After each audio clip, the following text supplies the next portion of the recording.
Muy buenas noches. El día de hoy tenemos la compañía de grandes abogados, especialistas en algunas materias. Vamos a empezar con nuestro primer invitado, la abogada Ángela Noelia Díaz.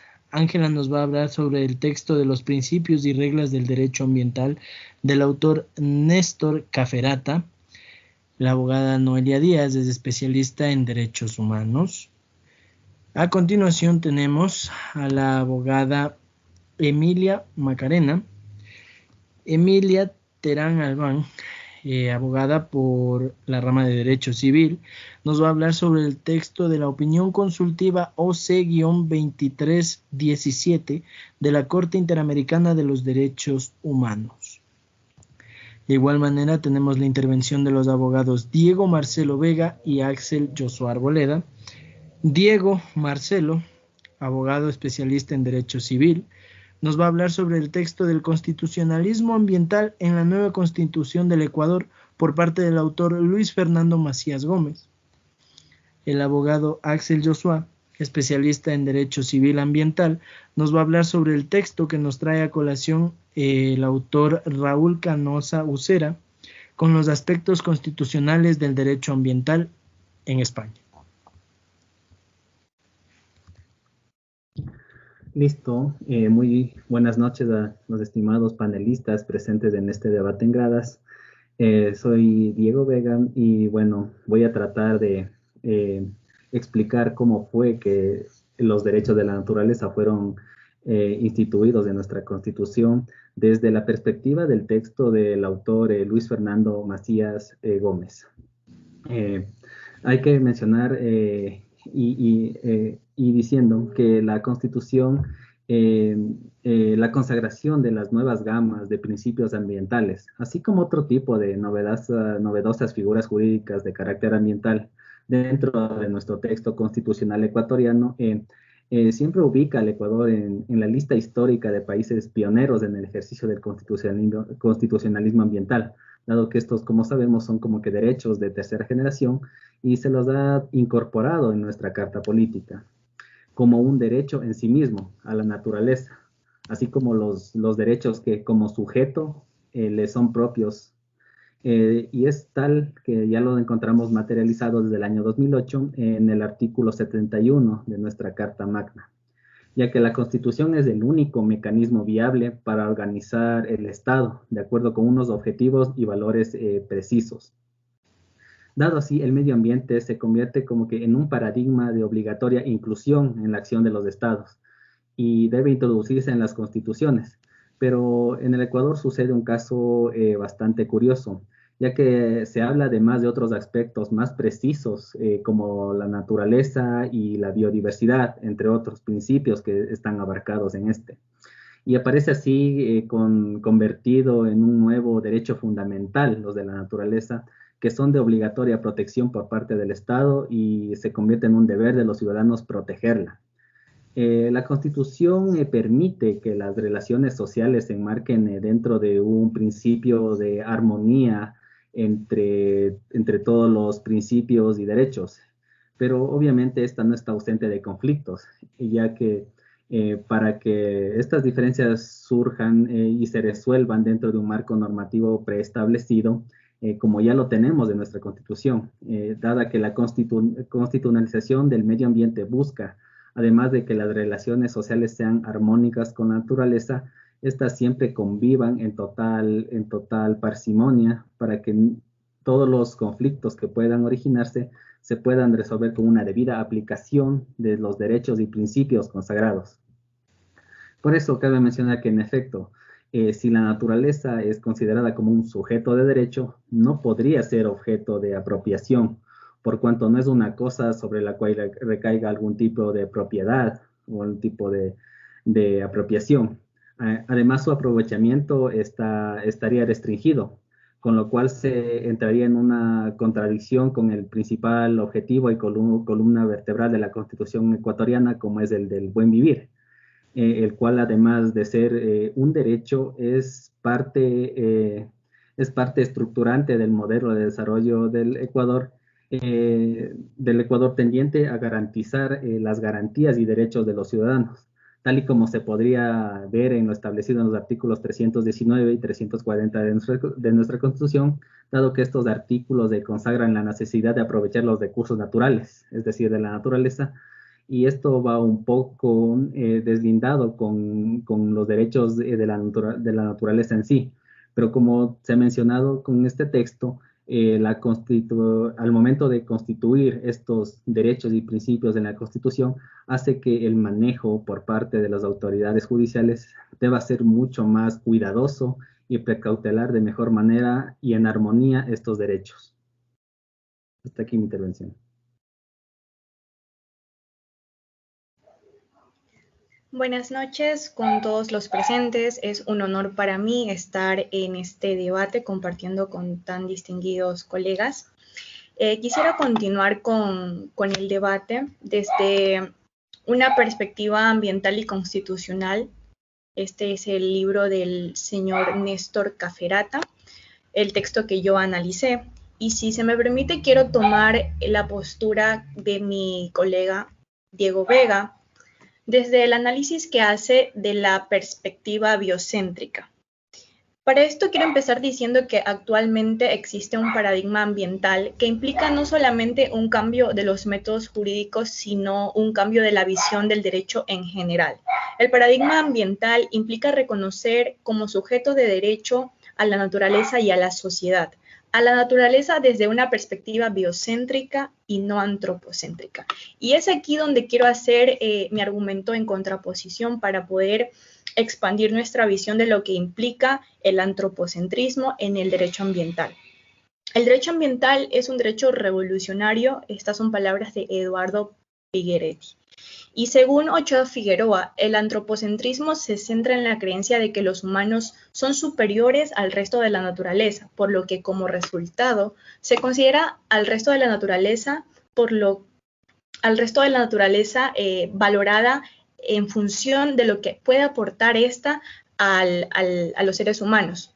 Por eso quienes defienden la postura antropocentrista argumentan que el deterioro ambiental no constituye una lesión o peligro de un bien jurídico, ya que solo será relevante si lo que se pone en peligro es la vida o la salud de las personas. Por su parte, Descartes, un gran filósofo, propuso una visión dual del mundo, otorgándole primicia a los seres humanos por ser la única especie poseedora de alma y mente, res cogitas, en tanto que el resto de las especies son creación de materia, es decir, materia inerte, res extensa, que funciona inconscientemente. De esta manera, Descartes abrió una brecha entre el hombre y la naturaleza. En cambio, para quienes defendemos, y eso también siguiendo la línea del autor que yo analicé, para quienes defendemos esta postura ecocéntrica, el medio ambiente sí es un bien jurídico, independiente, que merece protección jurídica autónoma, más allá de que se sirva al hombre o beneficie o afecte su explotación o agresión. Esto es lo que yo podría aportar en esta primera intervención.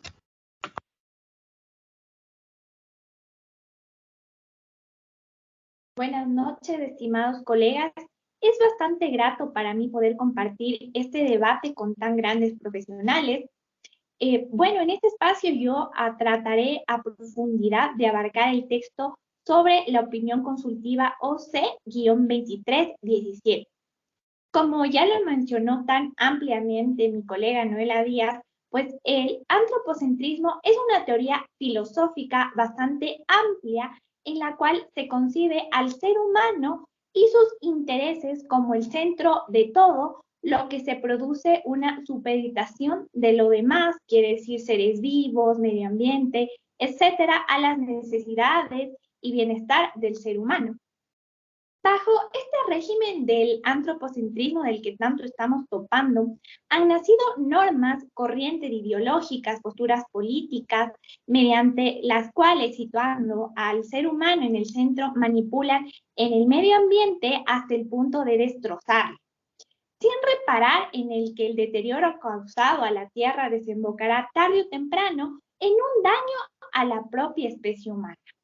De tal manera que nuestra Constitución debería tener un enfoque más ecocéntrico. ¿Y por qué lo digo ecocéntrico? Porque debe abarcar puntos como los que se encuentra en el texto de la opinión consultiva, que cabe recalcar que son varios, pero Entre los más importantes está el de la relación de interdependencia e indivisibilidad de los derechos humanos, del medio ambiente, el acceso al agua de calidad, no solo para higiene, sino para el uso doméstico, para el trabajo y para abarcar a profundidad el principio de prevención de daños. Pues partiré con una frase que me gusta mucho, sobre todo, que es: miles de personas han sobrevivido sin amor, ninguna sin agua. Auden. Pues en el punto 54 de la opinión consultiva está esta relación que ya lo mencioné, que es de interdependencia e indivisibilidad entre los derechos humanos, el medio ambiente y el desarrollo sostenible, en la que surgen múltiples puntos de conexión por los cuales, como fue expresado por el experto independiente, todos los derechos humanos son vulnerables a la degradación ambiental, en el sentido de que en el pleno disfrute de todos los derechos humanos depende de un medio propicio.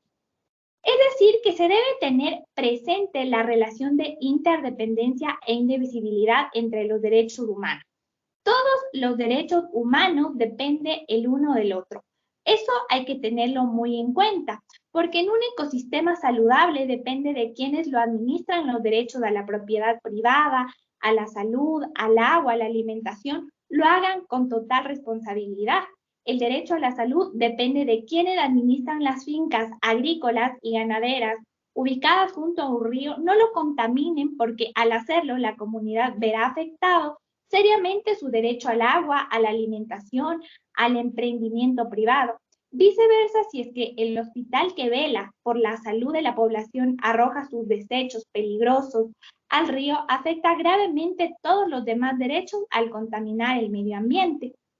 Por otro lado, el punto 11 es el acceso al agua y a la alimentación, que se puede ser afectado, por ejemplo, si la contaminación limita la disponibilidad de los mismos en cantidades suficientes o afecta su calidad.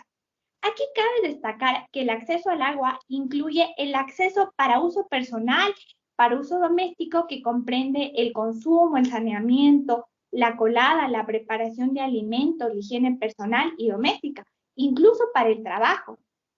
Con respecto a la definición sobre el acceso al agua y su calidad, es un criterio fundamental que debe tenerse en cuenta. Cuando conservas el agua, conservas la vida, dijo Jakub Pérez. Es por eso que, al haberse producido la contaminación del agua en los ríos, no solo causó un daño nefasto al ecosistema, sino que también deterioró el acceso al agua de calidad que tienen derechos todos los seres humanos para desempeñar diversas funciones, no solo para el uso personal y doméstico, sino en el ámbito de la salud, ya que al no contar con agua de calidad, limpia, saneada, acarrea consigo una gran proliferación de diversas enfermedades, no solo para la población que reside cerca del río, sino para sectores que se abastecen para realizar sus diversas actividades cotidianas con el agua. En estos casos de descontaminación indiscriminada de los ríos a los que estamos expuestos día tras día, no se menciona absolutamente nada sobre las repercusiones que genera la contaminación del agua en la salud de la población, la cual está siendo víctima de la vulneración al derecho a la salud, por lo que tanto aboga nuestra Carta Magna. Y finalmente, pero no menos importante, tenemos el punto 129, que es el principio de prevención de daños ambientales, del que tanto se aboga nuestra Constitución, pero muy poco se cumple. Esto es en la que forma parte del derecho internacional consuetudinario, en la que dicha protección no solo abarca la tierra, el agua y la atmósfera, sino que incluye a la flora y a la fauna. Específicamente en relación con los deberes de los estados respecto al mar, la Convención de las Naciones Unidas sobre el Derecho del Mar establece que los estados tienen la obligación de proteger y preservar el medio marino e imponen una obligación específica de prevenir, reducir y controlar la contaminación del medio marino. ¿Qué entendemos por la palabra prevención? Prevención proviene del latín preventio onis, de acuerdo a la Real Academia de la Lengua Española, en la que se entiende como una acción y efecto de prevenir, preparación,